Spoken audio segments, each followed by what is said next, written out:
नमस्कार, इस वक्त के बुलेटिन के साथ मैं हूं आशीष प्रमोद गोस्वामी। मुख्यमंत्री योगी आदित्यनाथ लखनऊ में कुछ बोल रहे हैं, आपको सीधा सुनाते हैं। केंद्रीय शिक्षा कौशल विकास और उद्यमिता विभाग के मंत्री और प्रदेश के चुनाव के प्रभारी माननीय प्रधान जी, उत्तर प्रदेश शासन में मेरे वरिष्ठ सहयोगी उप मुख्यमंत्री श्री केशव प्रसाद मौर्य जी, डॉक्टर दिनेश शर्मा जी, भारतीय जनता पार्टी के प्रदेश के संगठन महामंत्री सम्मानित श्री सुनील बंसल जी, राष्ट्रीय मंत्री माननीय सांसद शैलेश द्विवेदी जी, राष्ट्रीय मंत्री और माननीय सांसद श्री विनोद सोनकर जी, प्रदेश यात्रा के प्रमुख श्री विद्या सागर सोनकर जी और प्रदेश के विभिन्न जनपदों से यहाँ पर उपस्थित आगामी यात्रा के कार्यक्रम से जुड़े हुए सभी वरिष्ठ पदाधिकारी कार्यकर्ता भाइयों बहनों, मैं सबसे पहले आप सबका हृदय से स्वागत करता हूं। भारतीय जनता पार्टी की केंद्र और प्रदेश सरकार ये पिछले 7.5 वर्ष की उपलब्धि केंद्र सरकार की और 5 वर्ष की उपलब्धि प्रदेश सरकार की, इन उपलब्धियों को लेकर के भारतीय जनता पार्टी प्रदेश के अंदर उत्तर प्रदेश विधानसभा चुनाव के पूर्व एक यात्रा निकाली गई, जिसको लेकर के आज संगठन ने यह यात्रा पर विस्तृत कार्य योजना बनाने के हिस्से इस चर्चा के लिए आप सबको यहाँ पर आमंत्रित किया है। हम सब जानते हैं कि आजादी के बाद मोदी जी ने देश की परंपरागत चली आ रही राजनीति को, जो भाई वकीलावाद, क्षेत्रवाद, भाषावाद, जातिवाद, मत और मजहब के दायरे में कैद होकर के रह गई थी, उसे गांव के लिए, गरीब के लिए, किसान के लिए, नौजवान के लिए, महिलाओं के लिए, गरीब कल्याण के लिए और एक नए भारत के रूप में स्थापित करने के लिए जिस अभियान को आगे बढ़ाया, आज वह प्रत्येक नागरिक की जबान पर सुनते हुए देखने को मिलता है।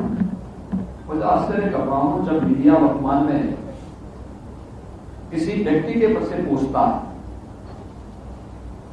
तो भले ही राजनीतिक दलों के लोग ना बोल रहे हो, लेकिन एक कॉमन मैन केंद्र सरकार और प्रधानमंत्री मोदी जी की गरीब कल्याण योजनाओं की मुक्त कंठ से सराहना करता है। जितना कार्य हुआ है और जो उपलब्धियां हासिल की, स्वाभाविक रूप से केंद्र सरकार के द्वारा योजनाएं बनाना, राज्य सरकार के द्वारा उन योजनाओं के साथ जुड़ना और जुड़ने के साथ साथ अंतिम पायदान पर बैठे हुए व्यक्ति तक उन योजनाओं को पहुंचाने का कार्य करना। 2017 के पहले जो उत्तर प्रदेश की सभी योजनाओं में 17, 25, 30 या 36वें स्थान पर रहता था, आज केंद्र सरकार की लगभग 50 ऐसी योजनाएं हैं जिनपे उत्तर प्रदेश नंबर 1 पर है। उत्तर प्रदेश के पास उपलब्धियों का मतलब उत्तर प्रदेश ने उतने लाभार्थियों तक सफलतापूर्वक इन योजनाओं को पहुंचाया है। तो स्वाभाविक रूप से चाहे वह गरीब कल्याणकारी योजनाएं हो, 2017 के पहले उत्तर प्रदेश की कानून व्यवस्था की स्थिति किस हाल में किस रूप में बदलाव की, पर्व और त्योहारों के पहले दंगे होते थे, जब मर्जी आती थी पूरी व्यवस्था को बंधक बना करके डंगाई रखती थी और सत्ता का संरक्षण नहीं प्राप्त होता था, पेशेवर अपराधी और माफिया किस हद तक जाकर के प्रदेश में तबाही मचाए थे, ये किसी से छुपा हुआ नहीं। आज प्रदेश की कानून व्यवस्था एक नजीर बनी हुई है। ऐसे ही अब आपको यूपी विधानसभा चुनाव को लेकर बीजेपी का एक्शन प्लान बताते हैं। प्रदेश स्तर पर 6 यात्रा लेकर जनता के बीच बीजेपी जाने वाली है। बीजेपी के चुनाव संचालन समिति में यह निर्णय हुआ है। अवध, काशी, गोरखपुर, ब्रज पश्चिम और बुंदेलखंड क्षेत्र में यात्राएं निकाली जाएंगी। 6 यात्राओं में बड़े नेता यात्रा की अगुवाई करते आपको दिख जाएंगे। यात्रा के जरिए सरकार की योजनाएं जानकारी देगी। योजनाओं के संचालन के लिए यात्रा संचालन कमेटी गठित की जाएगी। सीएम योगी आदित्यनाथ भी यात्रा करेंगे। तो ये इस वक्त की बड़ी और अहम खबर आपको बता दें। आने वाले यूपी विधानसभा चुनाव के मद्देनजर बीजेपी की ये तैयारी है। यात्रा के जरिए सरकार की योजनाओं की जानकारी देंगे सभी बड़े नेता। मुख्यमंत्री खुद यात्रा करते नजर आएंगे।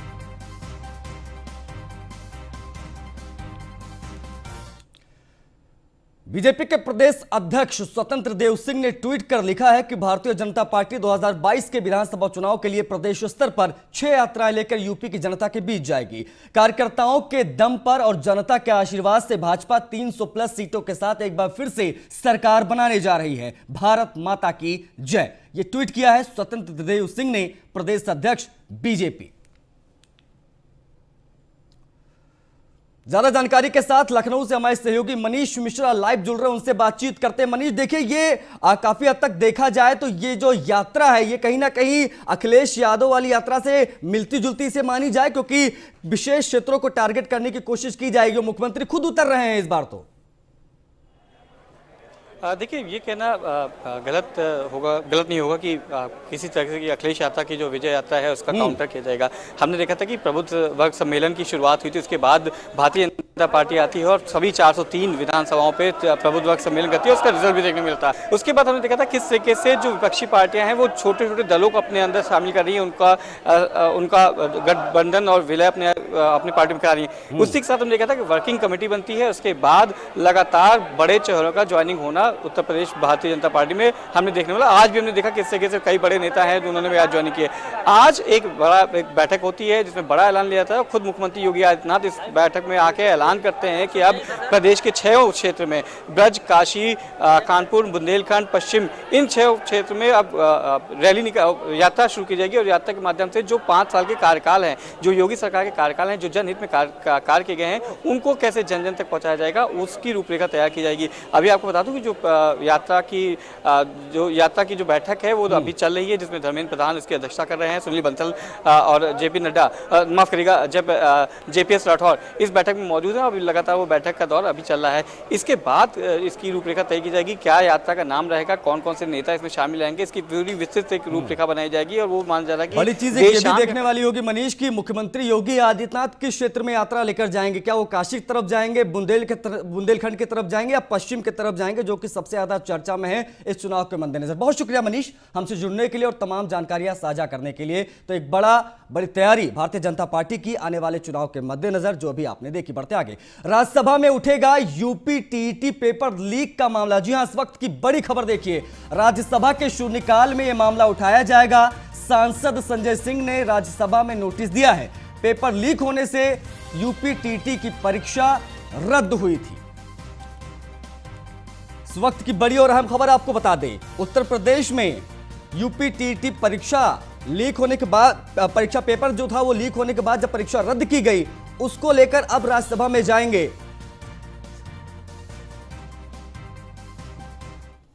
ज्यादा जानकारी के साथ हमारे सहयोगी दिल्ली से लाइव जुड़ रहे हैं। पीयूष, क्या जानकारी है, क्योंकि यूपी टीईटी का मामला तो उत्तर प्रदेश में, अब इसे राज्यसभा में उठाया जाएगा, इसको लेकर क्या जानकारियां हैं आपके पास, किस तरीके से हंगामेदार हो सकता है ये पूरा मामला?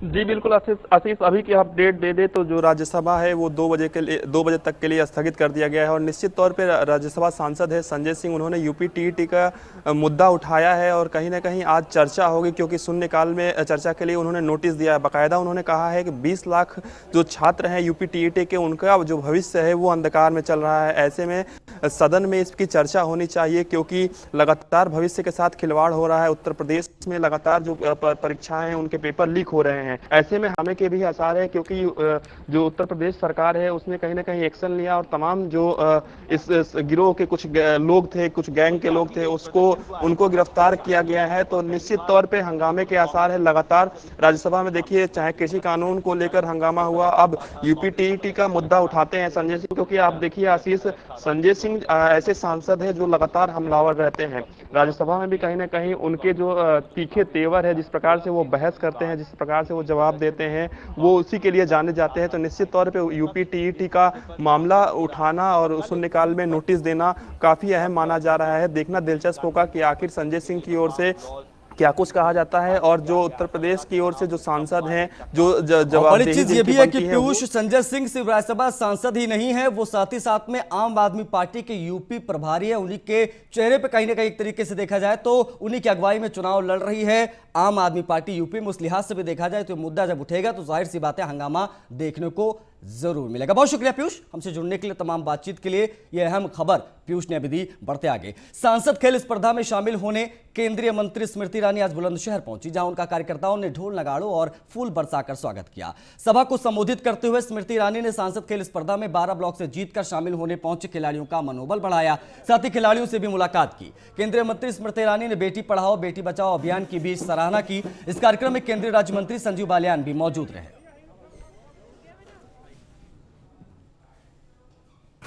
माननीय प्रधानमंत्री जी ने बार बार हमारे देश में एक ही जय घोष दिया कि अगर हम हिंदुस्तान में दुर्गा को शक्ति स्वरूपा मानते हैं, दिवाली पर मां लक्ष्मी की आराधना करते हैं, अन्न से भरा हमारा भंडार हो इसलिए मां अन्नपूर्णा की आराधना करते हैं, तो ये जरूरी है कि हम अपने देश में बेटी को बचाएं, बेटी को पढ़ाएं।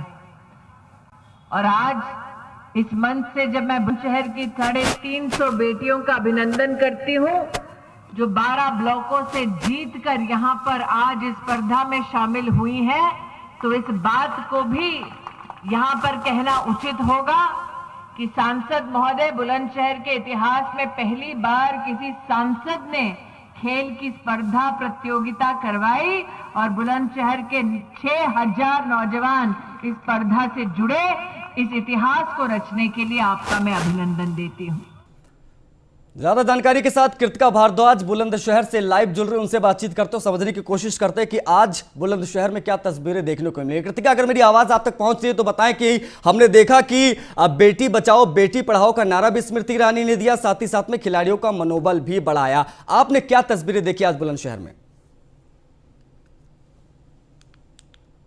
बिल्कुल आलिश, जिस तरीके से देखा जाए तो स्मृति ईरानी अब से कुछ देर पहले यहाँ पर खासतौर पे लड़कियों के लिए, क्योंकि ग्रामीण क्षेत्रों की अगर हम बात करते हैं तो यहाँ पे मिल पाता जहां से वो टैलेंट अच्छे से सामने आ सके, और इसी टैलेंट को उभारने के लिए, बाहर लाने के लिए, इस टैलेंट को निखारने के लिए उत्तर प्रदेश सरकार की तरफ से ये खेल महोत्सव शुरू किया गया है, जो कि हर क्षेत्र में हो रहा है। और आज बुलंदशहर में ये पूरा कार्यक्रम हो रहा है और इसका नाम सीधे तौर पर अगर देखा जाए तो सांसद खेल स्पर्धा रखा गया है। हमारे साथ बच्चों को हो रहा है, क्योंकि ग्रामीण क्षेत्रों में अक्सर बच्चे जो है टैलेंट बहुत होता है लेकिन कहीं ना कहीं वो निकल नहीं पाता है। तो क्या इस जो महोत्सव है उसके जरिए खेल टैलेंट है वो निकल पाएगा? बिल्कुल निकल पाएगा। मैं आपको सीधा उदाहरण बताऊं कि बुलंदशहर से कॉमनवेल्थ प्लेयर है, तो आपके बीच में एक लड़की खड़ी है, ये भावना इसी लोकल एरिया से, ग्रामीण एरिया से, ये कॉमनवेल्थ प्लेयर ऐसी लड़की है जो उत्तर प्रदेश में केवल अकेली लड़की है जो कॉमनवेल्थ प्लेयर खेली है लड़की जी, लेकिन कॉमनवेल्थ प्लेयर खेली है लड़की जी, लेकिन हमारी जो गवर्नमेंट है कुछ इतना ग्रामीण को ध्यान नहीं दे पाती जितना हम उनसे रखते हैं। ये पहली बार ऐसा हुआ है कि एक ग्रामीण स्तर से गेम स्टार्ट हुआ है और इसकी हम सराहना भी करते हैं। अच्छा भी लग रहा है कि एक ब्लॉक लेवल से बच्चा निकल कर आ रहा है, क्योंकि जब हमने खुद निकाला है, ग्रामीण स्तर से निकाला है, मैंने इस बच्ची को, ये औरंगाबाद के पास में अजीजाबाद गांव है, वहाँ से लड़की निकली, मेरे पास मार्शल आर्ट सीखती है, कराटे से लड़की है, जो नेशनल के बाद में आप दिल्ली में कॉमनवेल्थ हुए थे, वहाँ पर इसने पार्टिसिपेट किया। ये बात अलग है, उसका मेडल नहीं पढ़ पाया, ये दुर्भाग्य, क्योंकि हमारे पास सुविधा इतनी नहीं है, नहीं हमें गवर्नमेंट ने पहले सपोर्ट किया इतना। जो बच्चे को इक्विपमेंट मिलेगा, सपोर्ट मिलेगा तो बच्चा जब तो देगा। हमारे ग्रामीण की सबसे बड़ा दुर्भाग्य यह है कि हम बच्चे को इक्विपमेंट पूरा नहीं मिल पाता। लेकिन अब तो सरकार तो जिस तरीके से योजना चला रही है, मैम आप बताइए जो बच्चियां हैं वो कितना निखार पाएंगी अब इस टैलेंट को जो उनके अंदर है, क्योंकि अब योजनाएं तो बहुत सारी हैं, योजनाएं भी हैं और अब तो खेल महोत्सव चलाया जा रहा है सरकार की तरफ से। देखिए, ये सभी को पता है कि अगर सुविधाएं मिलेंगी तो हमारे पास प्रतिभाओं की कमी नहीं है।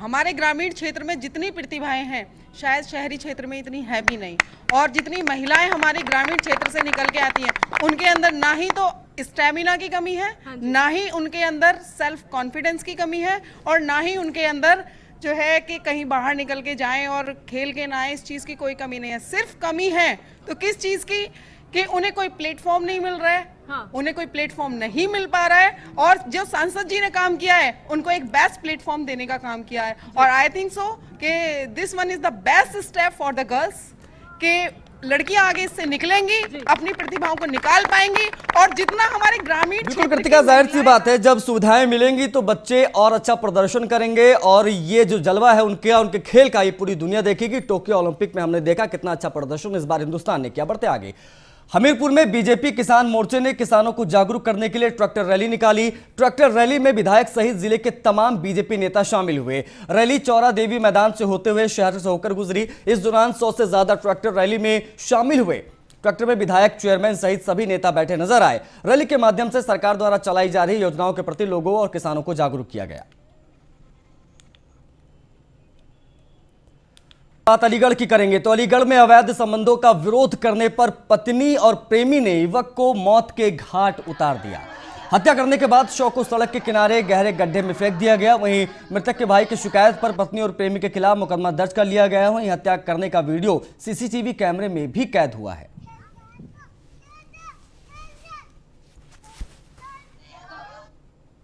भैया वो पे तो परसों फोन करो मैंने पूछी मुझे रिंकू फोन कैसे करो रे अरे मैया वो तरह की सब्जी बनाई मुझ में आ रही तेरे जोरे। अरे पुना मम्मी मेरे जोरे मत आओ, मैं तो कल को जा रहूंगी।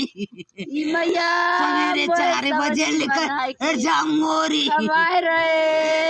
दूसरे दिन 9 बजे लेकर गयो। मोरा ही पता मेरे बेटा कौन लेगा, मैं तो नहीं हूँ। जलालपुर मेरे पूरा मामला ये था जी, हमको सुबह 5 बजे सूचना मिली, पुलिस आई थी और यहाँ से हम गए। वो कैलाश हॉस्पिटल ले गई पुलिस, वहाँ से थाने आए। थाने से फिर पोस्टमार्टम के लिए लाश भेज दी।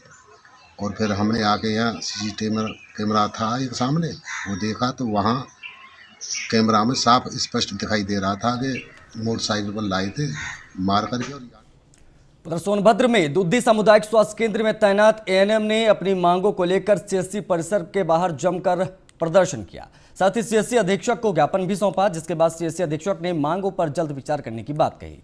संघ के अध्यक्ष ने बताया कि उन्हें मानसिक रूप से प्रताड़ित किया जा रहा है। 30 दिन लगातार ड्यूटी करवाई जाती है, छुट्टी मांगने पर सैलरी काट दी जाती है। सर हम लोग का मामला है, मतलब सारी एएनएम, मैं जिला अध्यक्ष एएनएम हूँ, जो हर जगह सभी एएनएम की समस्या है कि मतलब हम लोग का टीकाकरण संडे को भी किया जा रहा है। महीना में 1 दिन भी छुट्टी नहीं है कि हम लोग अपने बच्चों को देख सके, बाल परिवार को देख सके। और एक लेडीज है, लेडीज के लिए बहुत समस्या है। और दूसरी बात है कि हम लोग के कभी भी 7 बजे ड्यूटी लग दिया जाता है, कभी 6 बजे लगा दिया जाता है। सोनभद्र एक इंटीरियर क्षेत्र है, जो कि लोग बाहर जाते हैं, करहिया हो गया, खोखा हो गया, गरदरा हो गया, मेवरपुर में भी क्या ऐसा जंगली एरिया है जो एएनएम दूर दराज जाती है, उन लोग को आने के साधन नहीं मिलती है। किसी तरह आते, अगर कुछ भी हो रहा है तो इसकी जिम्मेदारी कौन ले रहा है? इन लोगों ने कहा है कि लगातार हम सारे छुट्टियों से लेकर अतवार तक भी लगातार महीने भर हो गया करते हुए, तो उनका कहना है कि कम से कम हफ्ते में 1 दिन का हमको अवकाश दिया जाए, जिससे हमारे घरेलू काम हैं, कपड़े लत्ते भी होते हैं, धुलने होने हैं, बहुत सी चीज़ें होती हैं जो पर्सनल ज़िंदगी के लिए ज़रूरी है। तो उसी का ये मांग कर रही थी। हम लोग ने बताया कि कुछ चीज़ें अभी ऐसा थोड़ी गंभीरता है, हम उच्च अधिकारियों से बात करेंगे इसके। अभी मैं अपने जिला प्रतिरक्षण अधिकारी को बताया है, बाई टेलीफोनिक हमने बताया है कि सर ऐसी प्रॉब्लम आ रही है। तो उन्होंने कहा ठीक है, हम लोग अधिकारियों से अपनी बात करेंगे। अमरोहा में बारात चढ़ाई के दौरान युवकों की गुंडई देखने को मिली है। दबंगों ने गाड़ी रोककर जमकर तोड़फोड़ की। गुंडई दिखाते हुए युवकों ने कार चालक को भी पीटा। मारपीट का वीडियो सोशल मीडिया पर तेजी से वायरल हो रहा है। पूरा मामला अतरासी रोड स्थित बैंक्वेट हॉल के बाहर का बताया जा रहा है। लगने दो। खबर लखनऊ से है। युवाओं को टैबलेट मोबाइल देने का सबसे बड़ा टेंडर। टैबलेट मोबाइल देने के लिए 4,700 करोड़ का टेंडर। दिसंबर के पहले हफ्ते तक वर्क ऑर्डर जारी कर दिया जाएगा। प्रदेश के 68 लाख युवाओं को टैबलेट मोबाइल दिए जाएंगे। यूपी चुनाव से पहले युवाओं को खुश करने का प्रयास। 6 दिसंबर तक यूपी रेस्को में ऑनलाइन टेंडर खोले गए। टेंडर पाने वाले कंपनी 3 महीने में आपूर्ति करेगी। इस वक्त की बड़ी और अहम खबर, उत्तर प्रदेश के कम से कम 68 लाख युवाओं को मोबाइल टैबलेट वितरित किए जाएंगे, संकल्प पत्र में भी था योगी सरकार के। और अब यह बहुत क्लियर हो गया कि 6 दिसंबर तक यूपी डेस्क में ऑनलाइन टेंडर खोल दिए जाएंगे। टेंडर पाने वाली कंपनी को 3 महीने में आपूर्ति करनी होगी। बढ़ते आगे चंदौली से खबर है। टाटा सुमो और बाइक में आमने सामने से टक्कर हो गई है। हादसे में बाइक सवार की मौके पर मौत हो गई।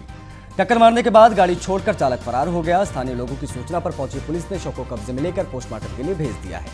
मृतक मधुकर सिंह दानापुर थाना क्षेत्र के आदमपुर गांव का बताया जा रहा है। दानापुर थाना क्षेत्र के शहीद गांव की ये घटना बताई जा रही है। उधर उन्नाव में जमीन विवाद को लेकर जमकर गोलियां चली हैं। दबंगों और किसानों के बीच मारपीट हुई है। दबंगों ने कई राउंड हवाई फायरिंग भी की है, जिससे इलाके में दहशत का माहौल पैदा हो गया। इसमें एक किसान भी घायल हुआ है, जिसे पुलिस ने सीएचसी में भर्ती कराया है। इससे पहले किसानों ने जमीन को लेकर एसडीएम से शिकायत भी की थी। ये पूरा मामला सफीपुर कोतवाली क्षेत्र के कटरी, अल्लीपुरा और सुचित गांव का है। के साथ में वहाँ दबंग लोग जमीन जोत रहे थे जबरिया, तब दरोगा जी गए और ये लड़का गया। ये लड़का थोड़ा आगे बढ़ गया, इसको इतने में मारपीट शुरू हो गया और फायरिंग करने लगे दरोगा जी पे। नहीं गोली चली है ऐसा जानकारी? गोली चली नहीं, चली है जानकारी नहीं, कम से कम 100 फायरिंग। लखनऊ से खबर है। प्रदेश को जल्द मिलेंगे 10 आयुष अस्पताल। जी हां, दिसंबर के अंत तक 10 आयुष अस्पताल मिल जाएंगे। 50 बेड के अस्पतालों में आयुर्वेद, होम्योपैथिक एवं यूनानी चिकित्सा पद्धति से इलाज मिलेगा। लखनऊ समेत अन्य जिलों में भी अस्पताल बन रहे हैं। सभी व्यवस्थाएं पूरी हो गई हैं। आयुष अस्पताल संचालन की जिम्मेदारी अलग अलग विभागों को सौंप दी गई है। प्रदेश में कुल 24 एकीकृत आयुष अस्पताल स्वीकृत हैं।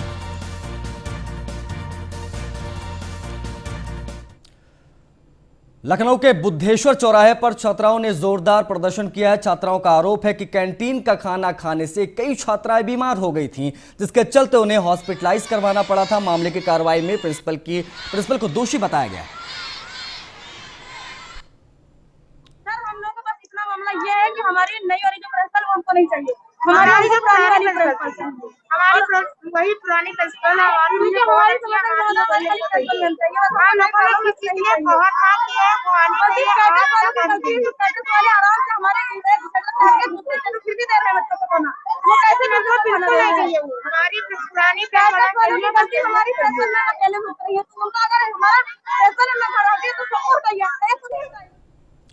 चलिए इसी के साथ इस बुलेटिन में फिलहाल इतना ही। नमस्कार।